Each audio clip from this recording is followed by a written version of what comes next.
You've clicked this video because you want to grow your own chilies, and I'm so happy that you have, because growing chilies is absolutely amazing. There's something about these plants that just drag you down a rabbit hole of geeky information. Don't worry, I'm going to give you loads of that in this video. But they are also potentially quite tricky to grow as well. And in this video, I'm going to share with you some information that hopefully saves you from making some of the mistakes that I've made over the years when growing chilies, and hopefully this is going to boost the results that you get when growing your own chili plant. Chilies are hugely popular across the world.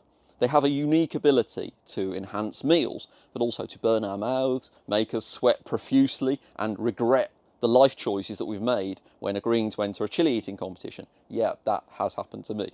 The amount of heat within the fruit is governed by the amount of capsaicin within the chili.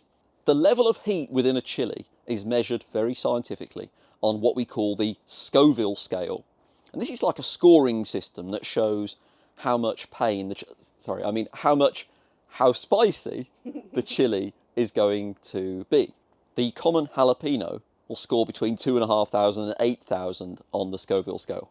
The cayenne pepper, between 30 and 50,000 points on the Scoville scale. The Scotch bonnet is between 100,000 and 350,000, so we're really cranking it up now. The Naga ghost pepper is around 1 million on the Scoville scale. And the lovely named Carolina Reaper chili scores between 1.4 and 2.2 million Scovilles. I have eaten some chili sauce containing the Carolina Reaper, and it was utterly life-changing. Right, the reason why you've clicked this video is you want to know how to grow chilies. Let's get right into it. The first mistake to avoid is to not rush into choosing which varieties of chili you should grow. I mean, there's over 4,000 varieties of chili in the world. 4,000, how amazing is that? And each one looks different, it tastes different, they've got different properties.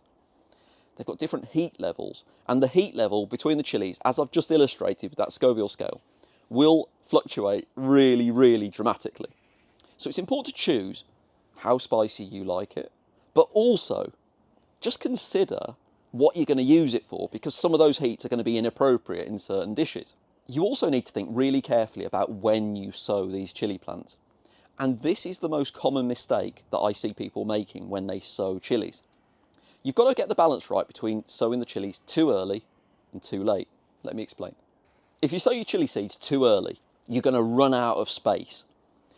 Remember, we're all gardening in 4 dimensions. We're sowing the seeds, but you've got to think about the journey of that plant as we pot the seeds on.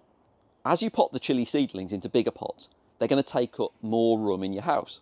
They're going to be in your house or in your greenhouse because they can't go outside, certainly not in the UK environment.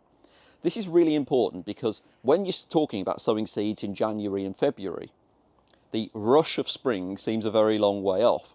You think you've got all the space in the world, but trust me, when you get into April and May and you're kind of waiting for the weather to warm up and for the opportunity to actually put the chili plants outside, you're going to be running really low on space. So you've got to consider just how much space you've got, or maybe reserve some space for the chilies that you sow early in January. You might be thinking, fine, I'll sow them later. I don't want to run out of room. But this is the issue that I encounter when growing chilies, because so many of the super hot varieties need to be sown early for you to get a good crop from them later on in the year. Varieties like Naga, and especially the Carolina Reaper, they've got quite a long season. It takes them quite a long time to actually generate the fruits.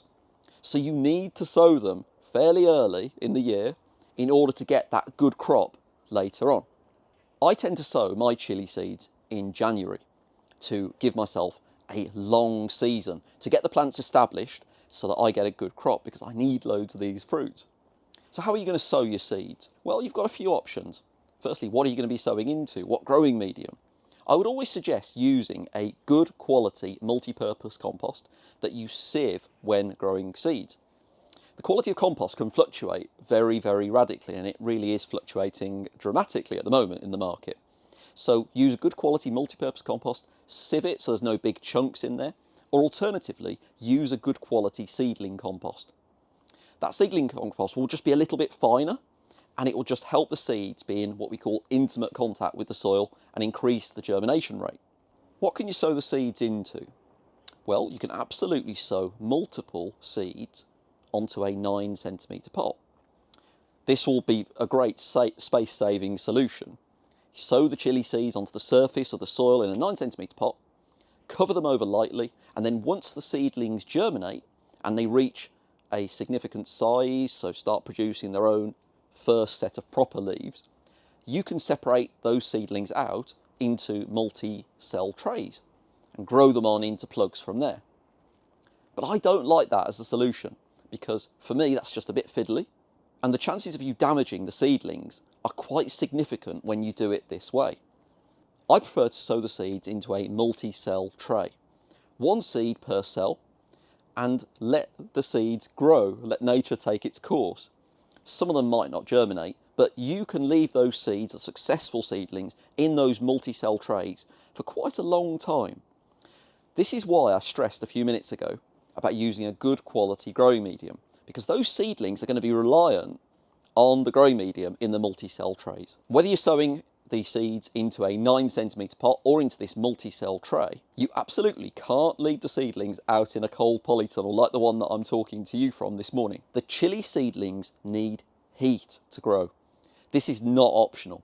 For many plants, when you're starting your seedlings early in spring, you need a bit of warmth to bring them on. But with chilies, if you do not have this heat, I promise you, nothing will happen. This is one of the most common mistakes that I see people making when growing chilies. If you put the seedlings on a cold windowsill, especially in January and February here in the UK, it will quite simply not be warm enough for the chilies to grow. The chili seeds that you're sowing will need between 18 and 25 degrees of heat to germinate. Just pause and think about that for a minute. That is really warm. That's much warmer than you're going to be keeping your house in the UK in the winter. Unless you've got loads of money. We certainly can't afford to keep our house at that temperature. 18 to 25 degrees is quite warm, and you're going to have to think about how you create those conditions. You can generate this heat in a number of ways. I see people using heated propagators and heated grow mats. Both are really good options. I've even seen people put their seedlings in the airing cupboard that's going to be quite well insulated.